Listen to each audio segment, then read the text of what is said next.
Hello and welcome to Youth in Politics. I'm your host, Justin Chenette. While the 2008 presidential election is making headlines, a local race is also making news. In 2007, Congressman Tom Allen announced plans to run against incumbent U.S. Senator Susan Collins. Since then, there have been 8 individuals vying for the 2 slots to go head-to-head in November. There are 6 Democrats and 2 Republicans running for District 1 U.S. Representative. Today's guest is Democratic congressional candidate Senator Ethan Strimling. Welcome to the show. Thank you. Glad to be here. Let's begin with the fundamental question. Why are you running for U.S. Representative? That's probably the question we get asked more than any other question as we're on the campaign trail and meeting folks and talking. And the answer is really pretty simple. I'm running for Congress because Maine families are struggling to make ends meet. And I am frustrated that Washington just doesn't seem to get it. From the price of gas to the price of food to the price of health care costs, we are all struggling just to be able to survive, just to pay our bills every month. And Washington is so completely out of touch with that reality that we spend all our time debating the Farm Bill or Reverend Wright or what plane John McCain is flying, instead of trying to talk about what's going on for Maine families, what's going on for the American people, that we can't afford to heat our homes anymore, that we can't afford to put our kids into college anymore, that we can't even afford to retire comfortably without having to go back to work in order to just heat our homes.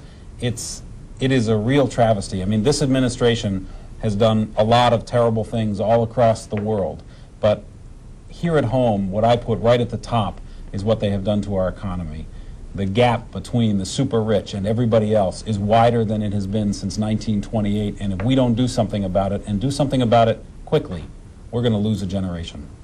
On a campaign handout, your slogan is never afraid to take a stand, never afraid to take the lead. Ethan Strimling always fights for Maine people. Name some specific instances in which you fought for Maine people. Yeah, time and again, and it's interesting to think through when you get into a campaign like this and you look back on your record and the work you've done. But really, the last bill that I got through is the one that I think most closely resembles what it is that I believe and what it is that I'll work for in Congress. And that was a bill that restored $8 million worth of property tax relief for Maine families, middle-class families, families that are making that are making $30, $40, $50, $60,000 a year, who just can't afford to pay their property tax. We had mistakenly passed into law something that had taken away property tax relief for these families. And I said, I am not leaving the legislature until we get that money back into place so these families get the money that they need and deserve in order to stay in their homes. And so that for me was a place where I was fighting until the end for Maine families. The bill before that one was raising the minimum wage, another one that I'm very proud of, because that raised the minimum wage by 50 cents an hour. That's a substantial increase for 25,000 Maine families. That's a big deal for people when you can give them that much money. I mean, 50 cents an hour over the next couple of years, that amounts to real money, and we need to be willing to, that amounts to $1,000 a year for a family, and that's real. Do you feel that you're the most experienced candidate? I do. The experience that matters right now is the experience of working with Maine families, the experience of understanding what's going on. And, I'm not the most experienced in terms of Washington, D.C. One of my opponents has made that her platform, that Washington, D.C., she knows where the hallways are. She's met with a lot of the bigwigs down there already. I get that. She has that experience. I don't.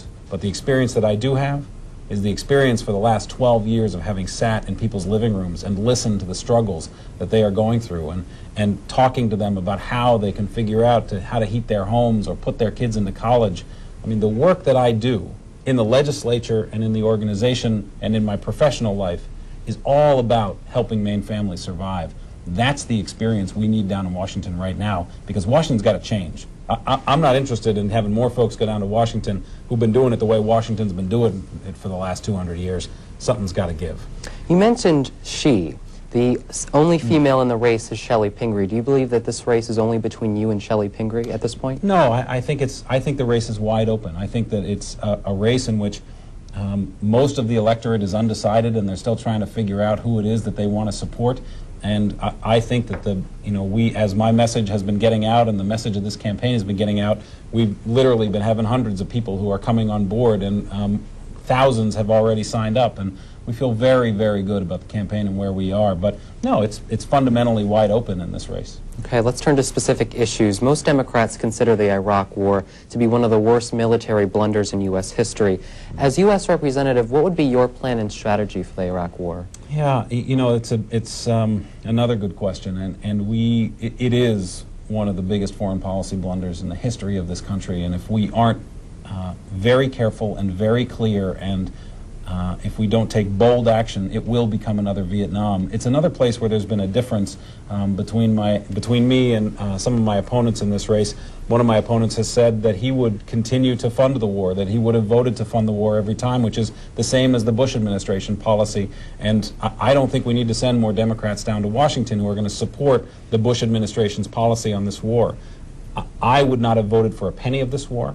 I would have voted against it. In fact, I took a vote against the war in the Maine legislature, sponsored the bill, and I will only vote to fund this war if it is clear that our troops are coming home. And I think we have to stand up and say, it's time to bring them home, and it's time to bring them home today. And anybody who comes forward and says, oh no, we have to wait for some magical moment, we have to figure out the code word these days seems to be the responsible plan, but that probably will end up meaning another 10 years in Iraq if we don't do something quickly. So do you believe in timetables for troop withdrawal? I believe that we need to start bringing our troops home immediately, and I am comfortable with our generals telling us what that timeline needs to be, whether that needs to be 3 days or 3 months or 18 months. I'm more than willing to give them the respect of their position and what they know, but what I know is that I'm not going to vote for a penny unless that money is being used to put our troops on the planes, on the tanks, on the helicopters, and the jeeps to get them out. What would you say to Republican critics that say pulling out would cause the region to collapse and fall to the terrorists? You know, I mean, it's the same arguments that we've heard forever. It's the same thing we heard in Vietnam. If we pull out of Vietnam, the domino effect is going to occur. Communism will spread all over the planet. Well, you know what? Of course it didn't happen. But unfortunately, they made that argument the same time they're making it now on this one. They made it when we were 4 or 5 years in, and then we stayed for another 10 years. And another 50,000 American lives were lost, and hundreds of thousands of Vietnamese were lost, because we lived this lie that if we get out of there, somehow or another, it is going to cause this communism to spread. It's the same issue there. We need to bring our presence is the fundamental problem in Iraq. Undoubtedly, the #1 issue in this country right now is the economy. Citizens, politicians, and the nation's leading economists are divided over whether the economy is in a recession or simply a slowdown of growth. Do you think that this nation is in a recession? Yeah, I don't have any doubt about it. I don't care what economic theorists are talking about. This Republican recession is real. Maine people are feeling it. You know, when you look at the fact that when this administration came into power, gas was $1.50. It's almost $4 a gallon today. Price of eggs, 25% up. Price of bread, 29% up. Healthcare costs through the roof. Maine families are struggling. They can't survive under the weight of what's happening right now, and wages are not going up at the same pace as inflation is going up, and subsequently we know it. Growth is not occurring in this country. The money is not getting into the middle class. And simply what's happening is what money there is being funneled up to the very few.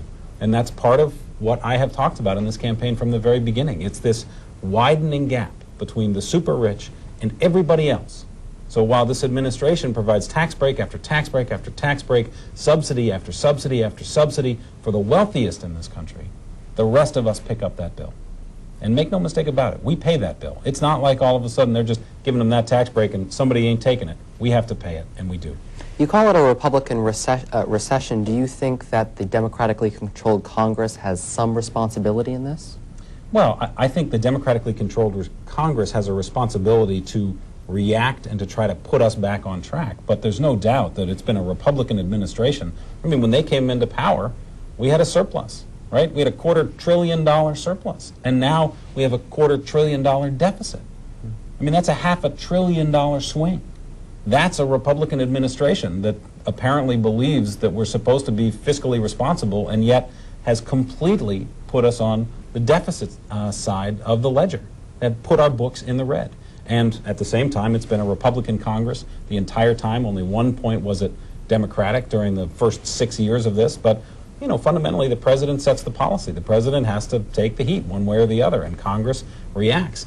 Congress now, I think if Democrats don't do something about it, then I think it's absolutely appropriate for us to say, hey, wait a minute, Democrats, you've been in power, what are you going to do about this? I think the stimulus package, waste of money. Could take that money, put it into higher education, you'd have had a lot better off. Take that money, put it into investing in our roads, much better off. Take that money and putting it into health care, much better off than what this is going to do. So I hope the next Congress will do much better, and that's why I'm running.